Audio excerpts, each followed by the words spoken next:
What's good, fellow noobs? So as you know, Roblox has recently force-fed us a shitty update that fucked up everything and basically just ruined the platform. You can't talk to 90% of people, 100% if you don't scan. Which I obviously didn't, because I don't trust these mofos anymore. Anyways, in this video, I'll present to you some good single-player games you can play. Since you can beat them alone, they don't require communication. Therefore, it's perfect for the situation we find ourselves in. Disclaimer: I am using the 11 Labs voice as I can't record in this current time period. 1. The Battle Bricks. You know I had to mention it. You know it'd be at the top.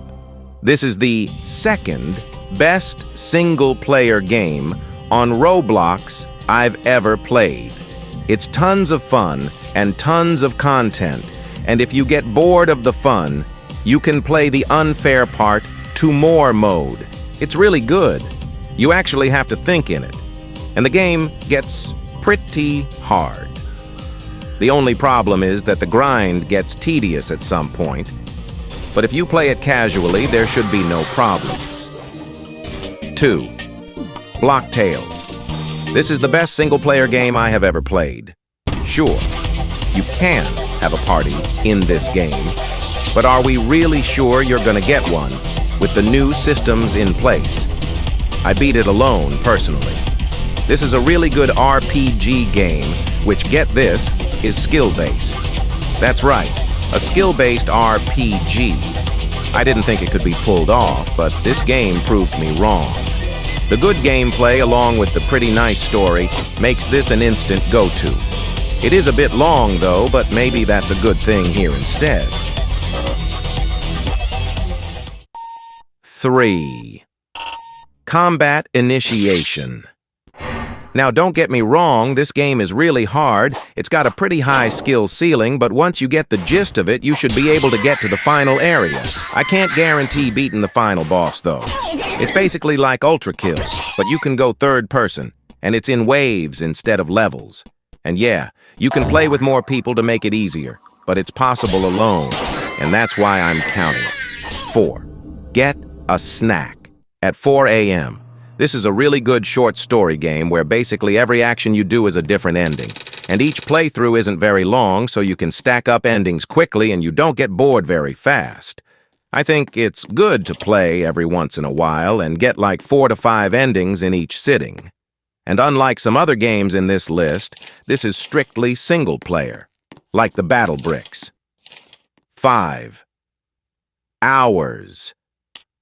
This game is a classic and absolute fucking banger. I just had to say it. This game is too fucking good, and I can't stress this enough.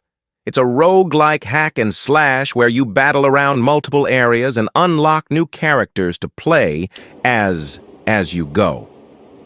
There is a lot of combinations and replayability, and just like Snack at 4 a.m., playthroughs aren't very long, so you can enjoy it casually.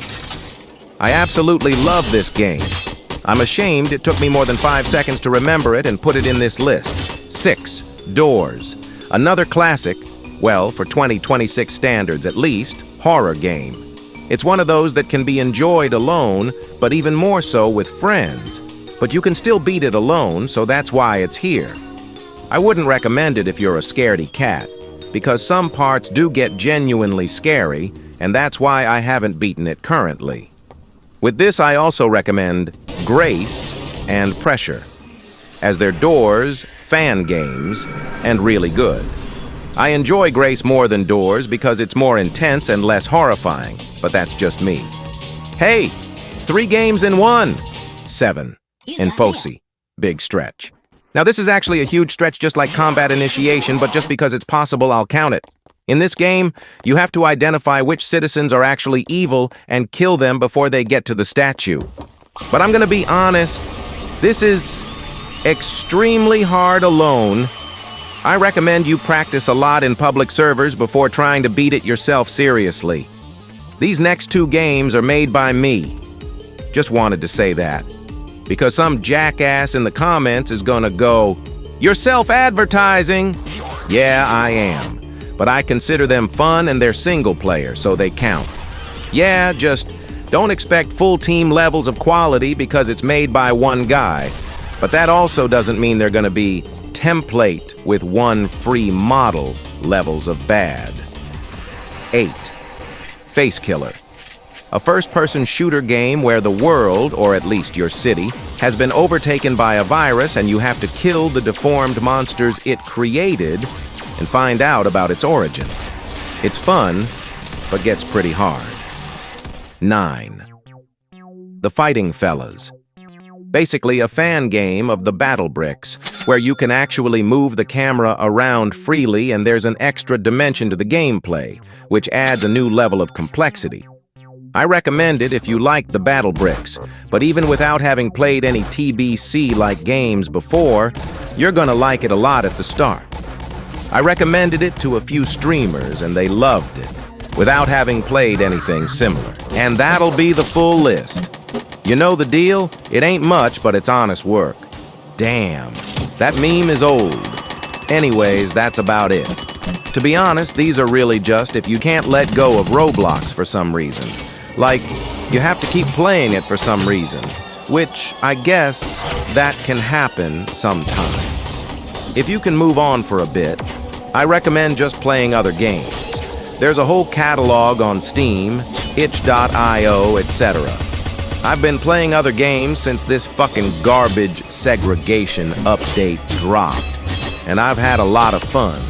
Also because after that, I don't really think they're worth supporting. Thanks for watching, noobs.